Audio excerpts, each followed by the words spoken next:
네, 마음의 상처를 넘어서 이렇게 하는 게 더 좋겠네요. 예.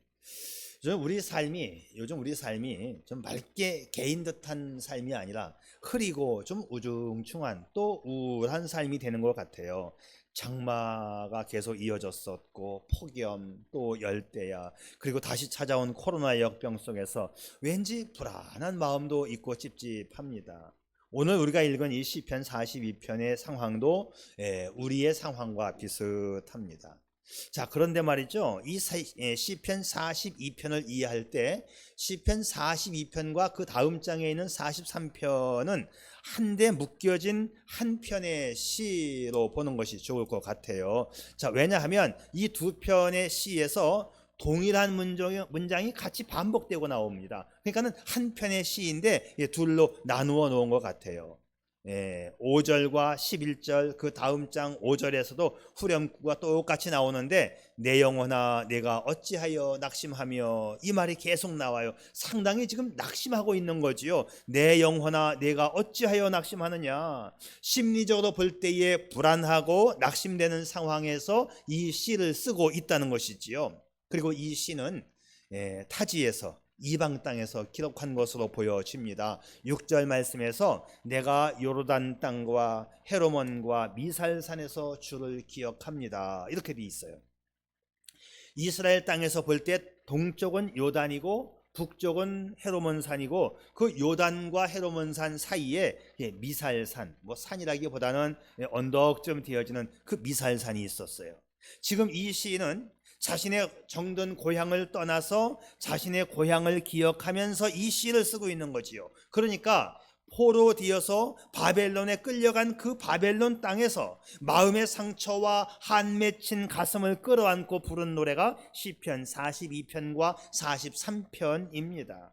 42편 맨 위에 표제를 보게 되면 고라 자손이 기록한 것으로 되어 있어요. 고라 자손.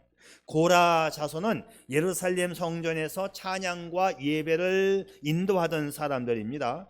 찬양과 예배의 감격을 가장 가까이에서 느끼던 사람들이지요. 그런데 지금 어디에 있어요? 이방 땅에, 바벨론 땅에 포로가 되어 끌려갔습니다. 고향의 예루살렘 성전에서 예배를 드리지 못하고 있는 한 맺힌 가슴으로 이 노래를 부르고 있는 거예요.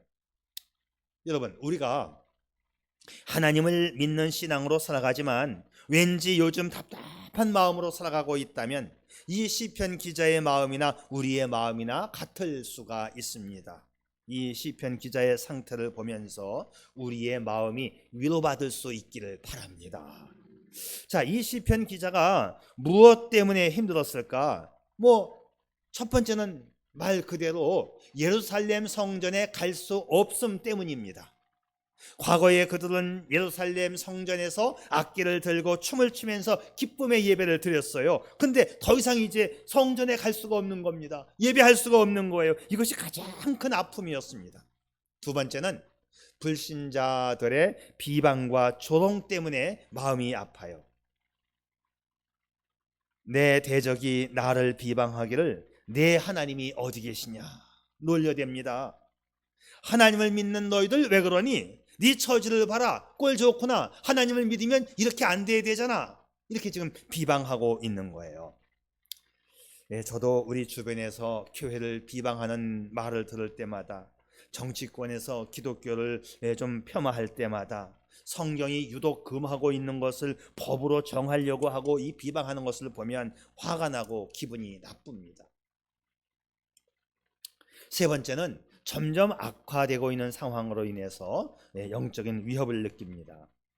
7절 말씀을 보게 되면 주의 폭포 소리에 깊은 바다가 서로 부르며 주의 파도와 물결이 나를 휩쓸었나이다. 시간이 경과되면서 점점 좋아지는 것이 아니라 큰 파도가 나를 삼키니 도망갈 시간도 더 이상 버틸 힘도 없다는 거예요. 자, 그러고 보니 하나님께 내가 버림받은 것은 아닌가 하는 느낌이 드는 것이지요. 42편과 43편 똑같이 푸념을 하고 있는데 어찌하여 나를 버리셨습니까? 이런 푸념이 계속 나옵니다. 하나님 나 버리신 거 아니에요? 내가 하나님을 믿는다고 했는데 하나님 왜 이렇습니까? 이런 푸념 때문에 지금 아픔을 당하고 있고 영적으로 힘들어하고 있는 이 시인의 모습입니다.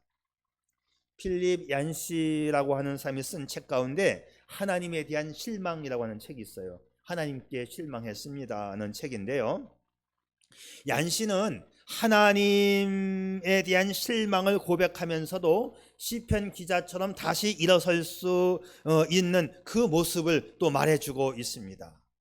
여러분, 언젠가 우리에게 찾아오는 이 불안과 근심들이 있을 수 있지만 이 시편 기자는 그 격한 불안 속에서도 또 고난 속에서도 다시 일어날 것을 기대하고 있고, 이 필립 얀시도 그 책을 통해서 그렇지만 다시 일어날 것을 기대하고 있습니다. 한 가지의 희망은 뭐냐? 하나님이 계시기 때문이지요. 자, 이런 아픔과 슬픔 가운데 있지만 오늘 시편은 우리에게 불안과 근심으로 결론짓지 않아요. 그 마음의 답답함 속에서도 자기에게 설교하듯이 자기에게 위로의 말을 전하고 있습니다. 뭐라고 하냐면, 어찌하여 낭망하느냐? 오히려 너는 하나님을 바라보아라. 하나님께 기도하라. 하나님을 찬송하라. 이렇게 자기 자신에게 설교를 하고 있는 거예요. 결단을 촉구하는 시편 기자의 모습이지요. 너는 하나님을 붙잡고 바라보고 나아가야 한다. 절망 가운데에서도 아무리 힘든 절망 가운데 있다 할지라도 하나님께 나와라. 그래서 결론은 하나님뿐이라는 말씀입니다. 자, 그러면 우리의 삶이 때로 이렇게 맑게 투명하게 개인 모습이 아니고 우중충한 불안의 모습이 찾아온다 할지라도 이 불안과 근심 가운데에서 어떻게 우리는 하나님 앞에 나올 수 있는가? 첫째, 5절 말씀을 보면 하나님의 얼굴의 도우심을 인하여 하나님께 나올 수 있다, 이렇게 되어 있습니다.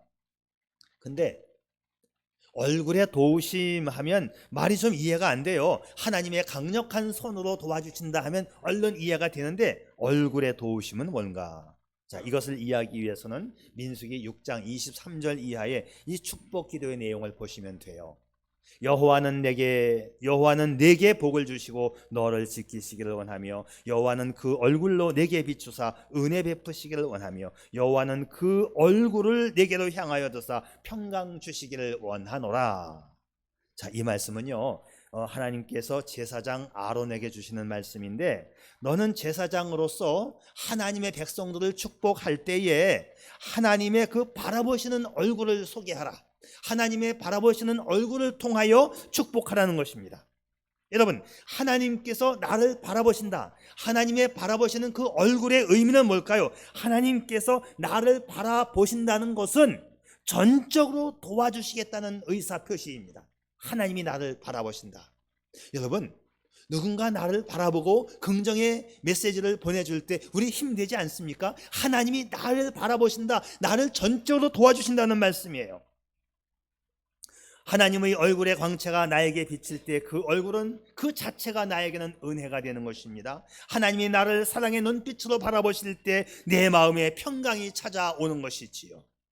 나를 지명하여 부르신 하나님께서, 그 하나님은 멀리 계신 하나님이 아니고 가까이 계시면서 나를 바라보시고 은혜와 평강 주시고 나에게 힘과 용기를 주시는 하나님이십니다.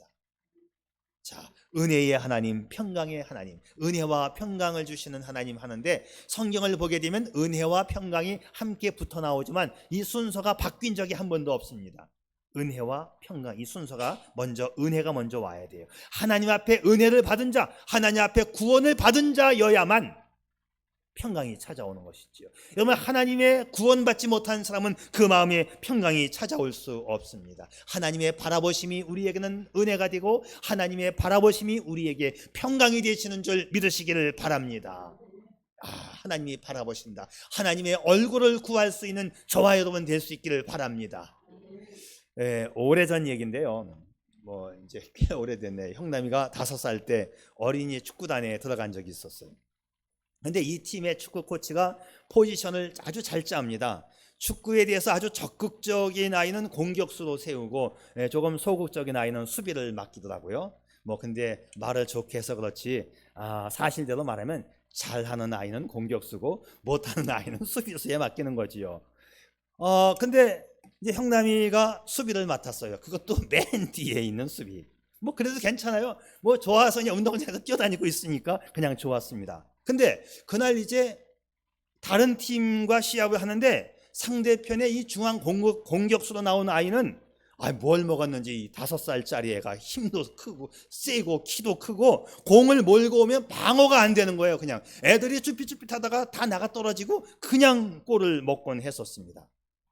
형남이가 수비를 보고 있으니까 좀 적극적으로 했으면 좋겠는데 그냥 적당히 하다가 늘 실패를 하는 겁니다. 그래서 제가 이제 마음속으로 형남이에게 이제 텔레파시를 보내는 거예요. 야, 좀 뛰어, 한번 해봐, 부딪혀봐, 뭐 이런 이제 마음의 메시지를 보내는 겁니다. 근데 이 녀석이 좀 나를 좀 쳐다보면 내가 좀 그 희망찬 얼굴로 좀 뭐 좀 해주고 싶은데 안 쳐다봐요. 근데 내 텔레파시를 받았는지 축구를 하다가 이렇게 잘 쳐다보더라고요. 그래서 내가 힘내요. 내가 막 그랬죠. 했더니 얘가 그 내 얼굴을 보고 나서는 축구하는 자세가 달라지는 거예요. 자, 이번에 상대편에 이제 공격수가 막 몰고 오니까 이번에는 적극적으로 대쉬를 하더니만 공을 뺏었어요. 얼떨결에 뺐더니만 막 몰고 힘차게 올라가다가 내 질르는데 뭐 난리가 났죠. 뭐 코치도 일어나고 막 박수를 치고 전부 다 이제 난리가 났습니다. 그리고 나서는 이제 형남이가 저만큼 올라가서 공을 한 대 내질르고는 다시 이제 자기 위치로 오면서 나를 쳐다보는 거예요. 그 마음 뭐야? 아빠 봤지? 아니고 아빠 봤지? 뭐 이런 뜻이에요. 나도 봤다고, 잘한다고 했죠. 봤다고. 내 얼굴을 보여주면서 내가 봤다고 하는 그것 때문에 힘을 얻는 거 아닙니까? 자, 제 얼굴을 보는 순간 전 먹던 힘이 그 속에서 솟구쳐 나왔던 겁니다. 축구장 안에는 변한 게 아무것도 없어요. 근데 이 아이는 변했어요. 내 안에는 아직도 문제가 있고 내 안에는 아직도 고난이 있지만 든든한 후원자인 그 아빠의 얼굴을 보는 순간 그것 때문에 힘을 얻었다. 자, 우리도 마찬가지입니다. 하나님의 얼굴을 보는 순간 우리는 은혜가 되고 평강이 넘치는 줄 믿으시기를 바랍니다. 자, 성경을 보게 되면 도망가던 야곱이 꿈속에서 하나님을 만납니다.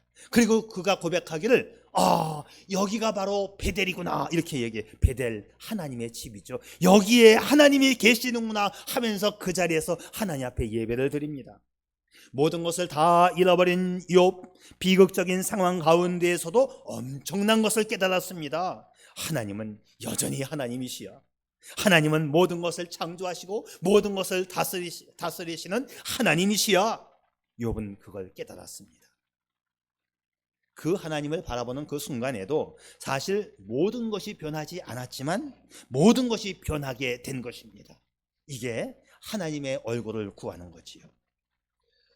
예수님도요, 겟세마네 동산에서 이 쓴 잔을, 이 십자가를 내가 져야 합니까?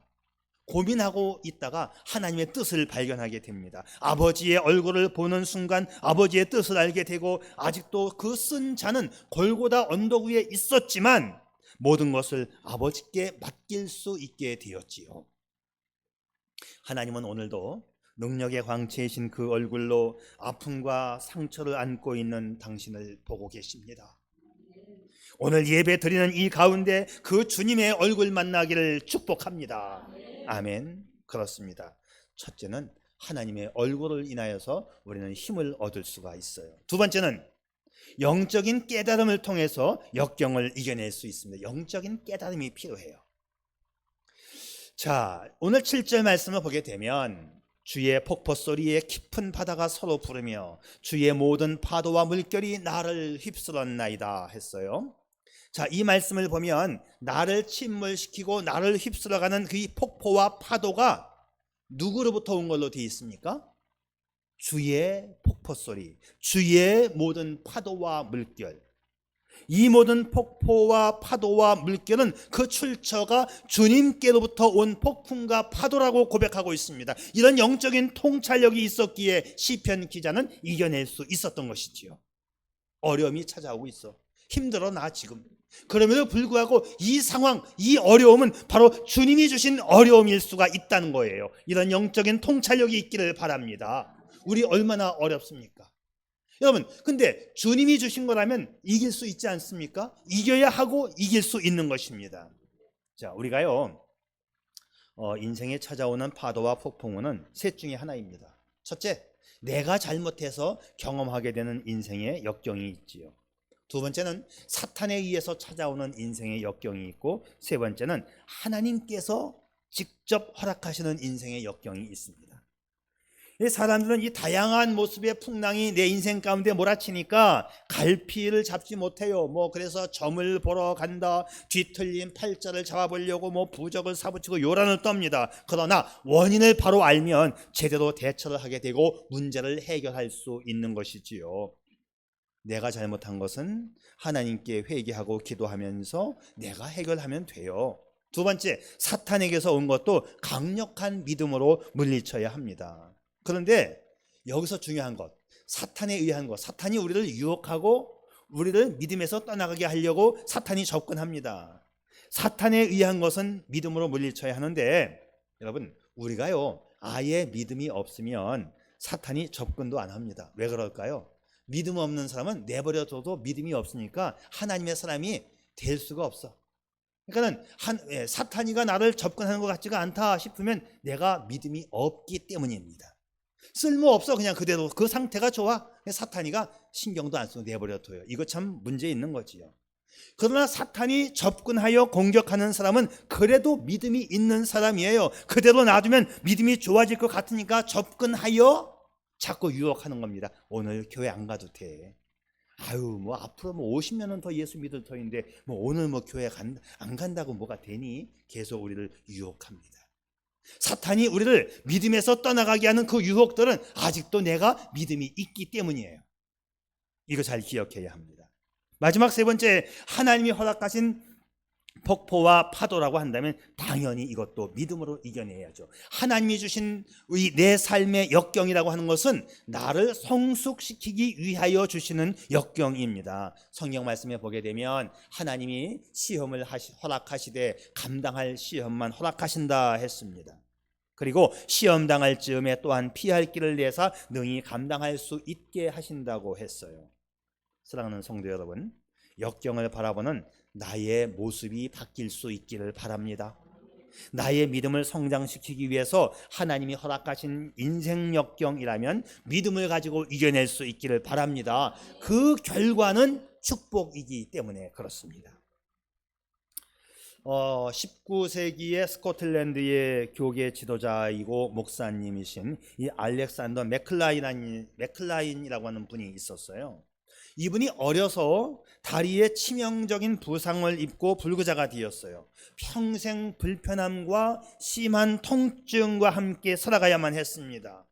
자, 이 목사님이 어느 날 이런 고백을 해요. 나는 이 부상 때문에 하나님께 원망 드리지 않았지만 이 장애 때문에, 이 아픔 때문에 이것이 축복이라고 말한 적도 없었습니다. 원망도 안 했지만 축복도 아니라고 했던 그가 어느 날 이런 고백을 해요. 그렇지만 내게 허락한 이 아픔과 장애는 하나님이 주신 축복일 수가 있다. 하나님의 손에서 허락된 것이라면 궁극적으로 모든 것이 합력하여 선을 이루시는 하나님의 축복이 될 수 있지라고 생각하게 됩니다. 이 아픔 때문에 그는 한순간 한순간 하나님을 의지하는 삶을 배웠고 하나님의 은혜를 만끽하며 사는 것을 배웠고 조금은 부족하지만 스코틀랜드 교계의 지도자인 목사가 된 것도 나의 이 아픔 때문이라는 것을 그는 깨닫게 됩니다. 이 사실을 안 다음부터 그 아픔과 그 장애를 하나님의 축복으로 받아들이기를 시작했다는 것이지요. 그리고 그는 이런 간증을 이제 글로 남기게 됩니다. 나는 평생 하나님이 주신 장미를 받고 장미의 꽃송이는 감사하여 왔지만 장미의 가시에 대해선 감사한 적이 없었습니다. 이젠 주님이 주신 가시로 인해 깊은 감사를 드리겠습니다. 장미송이만 하나님이 주신 것이 아닙니다. 장미송이와 가시도 하나님이 주신 것이지요. 내 가슴 속에 남겨진 아픔과 상처도 하나님이 주셨다는 안목으로 바라볼 수 있기를 축복합니다. 모든 것이 하나님이 주신 거 아닙니까? 모든 것이 하나님의 주권 속에 있지 않습니까? 하나님의 섭리 안에 오늘 우리가 살아가고 있지 않습니까? 자, 우리가 믿는 것은 하나님을 사랑하는 자, 곧 그 뜻대로 부르심을 입은 자들에게는 모든 것이 합력하여 선을 이룬다는 것을 믿지 않습니까? 이것을 믿는다면 아멘 하시기를 바랍니다. 아멘이에요. 맞습니다. 사도 바울도 자신의 몸 안에 있는 가시가 제거되기를 하나님 앞에 간구했지만 하나님께서 마지막으로 주신 말씀은 내 은혜가 내게 족하다. 나의 은혜가 너에게 족하다 했습니다. 바울은 깨달은 거예요. 나의 이 연약함도, 나의 이 상처도 교만하여지지 않고 더 하나님을 의지하게 하시려는 하나님의 의도를 깨닫고 바울은 그것마저도 하나님 앞에 감사했다라는 것이지요. 그렇습니다. 이 아픔과 가시는 저주가 아니고 나로 하여금 하나님의 강함을 의지하게 하려는 하나님의 축복이군요. 이제부터 이 가시를 가시로만 보지 않고 하나님께서 허락하신 축복의 도구로 보겠습니다. 이것이 바울이 뒤바뀐 시선입니다.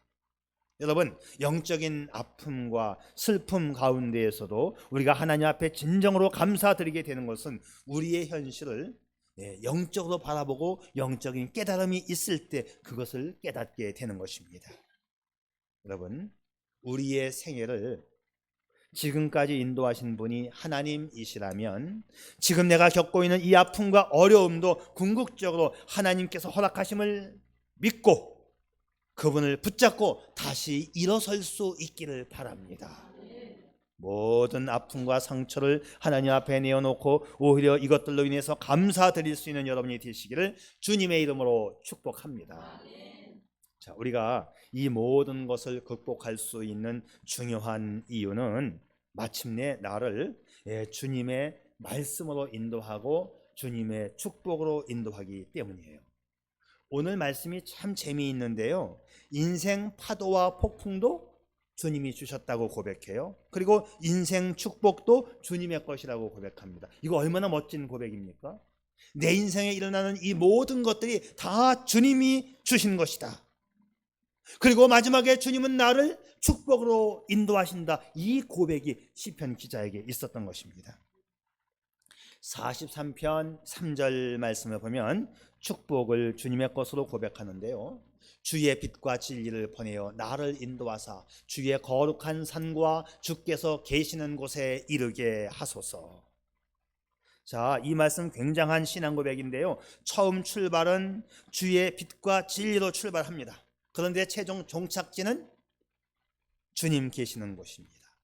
주님의 거룩한 산, 주께서 계시는 곳에 내가 이르게 될 것을 믿고 있는 거예요. 4절 말씀 더욱 명확해집니다. 그런즉 내가 하나님의 제단 가운데 나아가 나의 큰 기쁨에 하나님께 이르리이다. 할렐루야. 이게 마지막 우리의 정착력이죠. 큰 기쁨의 하나님께 이를 것이다. 제가 묻겠습니다. 주의 빛과 진리를 통해서 내가 이르는 곳이 어디입니까? 큰 기쁨의 하나님께. 여러분, 하나님께서 성도를 인도하여 가시는 이 과정이 바로 그렇습니다. 지금 이 시편 기자는 어디에 있습니까? 이방 땅에 있죠. 바벨론 땅에 포로가 되어 끌려갔습니다. 희망이 없지요. 이 고난의 땅에 있지만 주님의 거룩한 산에 이르게 할 것이고 그 다음에는 주의 장막 안으로 인도할 것이고 장막 안에서 이제 주의 제단으로 인도를 받고 마지막에는 기쁨의 하나님께로 인도된다고 말씀하고 있습니다. 무슨 말씀입니까? 이방 땅에서 그는 하나님이 나를 버렸나? 하나님이 나를 잊으셨나? 그렇게 살고 있었는데 알고 보니 그게 아니었습니다. 하나님의 도우심의 얼굴을 바라보는 그 순간 그 마음의 상처가 아픔이 하나님으로부터 온 것이라는 것을 깨닫게 되고 그리고 이것을 깨닫는 순간 다시 마침내 하나님은 축복의 하나님이신 것을 깨닫게 됩니다. 정리하면 이런 거예요. 하나님은 나를 버리지 아니하시고 내 손을 붙잡고 한 걸음씩 한 걸음씩 순간순간을 인도해 가시는 하나님이시라는 것이죠. 여러분, 이 사실을, 이 믿음을 가질 수 있기를 바랍니다. 하나님은 한 번에 왕창 주시는 게 아니고 한 걸음 한 걸음 순간순간 날마다 날마다 하나님이 우리를 인도해 가시고 마침내 하나님의 기쁨의 나라에 이르게 하시는 것입니다. 근데 왜 우리가 감사하지 못하고 왜 우리가 낙심하는가? 내가 갈 곳은 저기인데 그곳에 아직 도착하지 못했다고 하나님 앞에 불평하고 원망하는 거예요. 중요한 것은 뭐냐면 하나님은 한 걸음 한 걸음 인도해 가시는 것이죠. 주의 성산에서 주의 장막으로 다시 주의 제단 앞으로 그리고 기쁨의 하나님께로 인도해 가십니다. 중요한 건 뭐냐면 하나님의 말씀을 붙잡고 내가 한 걸음 한 걸음 따라가는 우리의 믿음이 중요합니다. 이 걸어가는 과정이 출발합니다. 이 과정 가운데서 우리는 하나님 앞에 기도할 수 있고 이 과정 가운데서 하나님 앞에 찬송할 수 있고 우리는 예배할 수 있는 것입니다. 이 과정 가운데서 우리는 한 단계씩 우리의 믿음이 더 커져가는 것이지요. 이 과정 속에서 우리는 하나님의 은혜를 깨닫게 됩니다. 이 과정 속에서 하나님이 원하시는 진정한 하나님의 백성으로 하루하루 더 나아져 가는 거예요. 여러분에게 이 믿음이 이 성숙이 있기를 축복합니다. 전혀 하나님과 상관없이 하나님의 말씀과 상관없이 오늘도 살아가고 있다면 이 성숙과 이 축복은 우리에게 오지 않을 것입니다. 여러분 하나님의 말씀 성경 66권을 하나님의 말씀으로 받아들이고 한번 이 말씀을 따라가 보십시오. 하나님이 함께하는 그 은총을 누리게 될 것입니다. 그래서 하나님은 우리를 한 걸음 한 걸음 인도해 가십니다. 우리가 부르는 찬송이 있죠. 주와 같이 길 가는 것 즐거운 일 아닌가. 한 걸음 한 걸음 주 예수와 함께 날마다 날마다 우리는 우리는 그렇게 가는 겁니다. 하나님이 여러분을 성숙시키기 위해서 인도해 가시는 하나님의 섭리를 그 방법을 믿을 수 있기를 바랍니다. 자, 이 사실을 깨달은 시편 기자는 하나님 나 왜 버리셨나요? 내가 고향 땅을 떠나와 포로가 되어서 희망이 없고 꿈이 없지만 내가 예루살렘 성전에서 예배도 못 드리고 있지만 그래도 내가 생각해 보니 하나님은 나의 하나님이시고 마침내 하나님의 집에 나를 인도해 주실 것을 나는 믿습니다. 그는 42편 8절에서 이렇게 고백해요. 낮에는 여호와께서 그의 인자함을 베푸시고 밤에는 그의 찬송이 내게 있어 생명의 하나님께 기도하리로다. 밤낮으로 인도하시는 하나님이심을 고백합니다. 낮에는 낮에 필요한 인자하신 사랑으로 나를 인도하시고 밤에는 내가 두려움과 불안 속에 신음하고 있지만 도리어 내게 찬송을 주셔서 찬송과 함께 하나님을 맞이할 수 있게 하신다는 것입니다.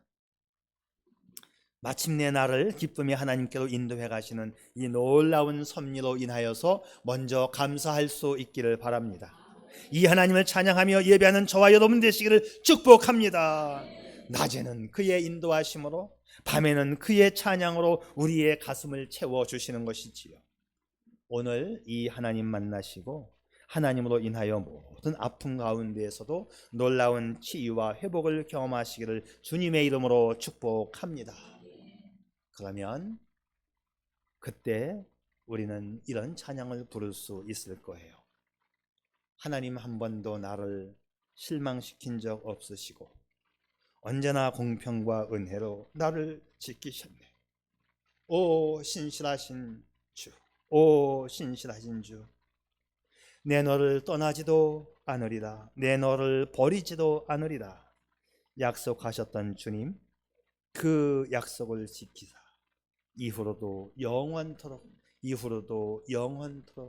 나를 지키시고 인도해 가실 것입니다. 기도하죠.